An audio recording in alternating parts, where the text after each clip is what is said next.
Quest il arrivé à Véronique Jeunet?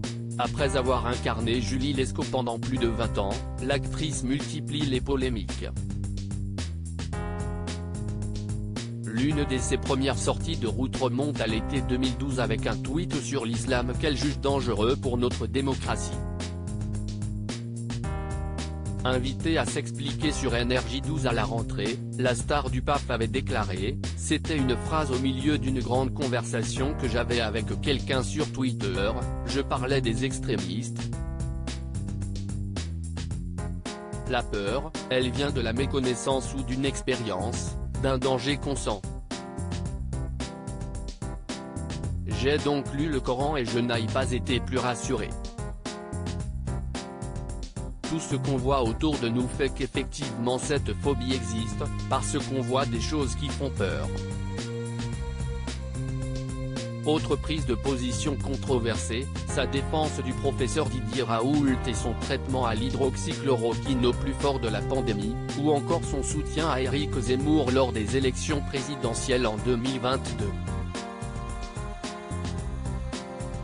Difficile de suivre Véronique Jeunet dans son argumentaire.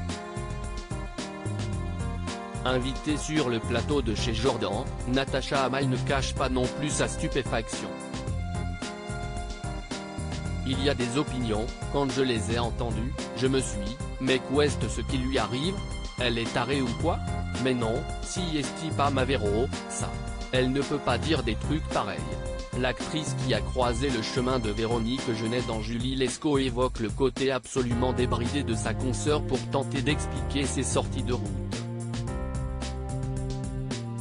Si est-il quelqu'un qui est en espèce d'autocombustion perpétuelle, précise-t-elle, ajoutant, je pense que si est-il quelqu'un d'hyper et vivant et qui pense des choses, mais elle ne trouve pas toujours les mots justes pour les dire. Véronique Jeunet lui aurait promis de se tenir à l'avenir. Ce salaire choc de Natacha Hamel quand on s'appelle Natacha Hamel, combien on gagnait pour femme de loi? S'interroge Jordan Deluxe. La réponse de son invité a de quoi surprendre.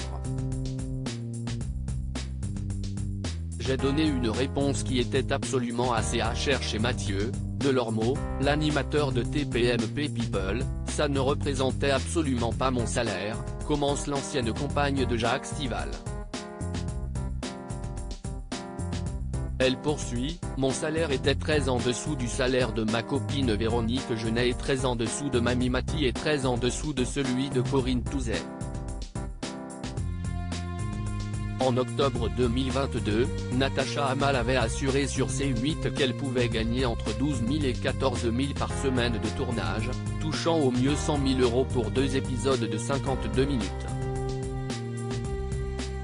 Pour sa part, Véronique Jeunet avait affirmé toucher aux alentours de 200 000 € par épisode, de Julie Lescaut, lors d'une interview sur le plateau de Non-Stop People, en 2019.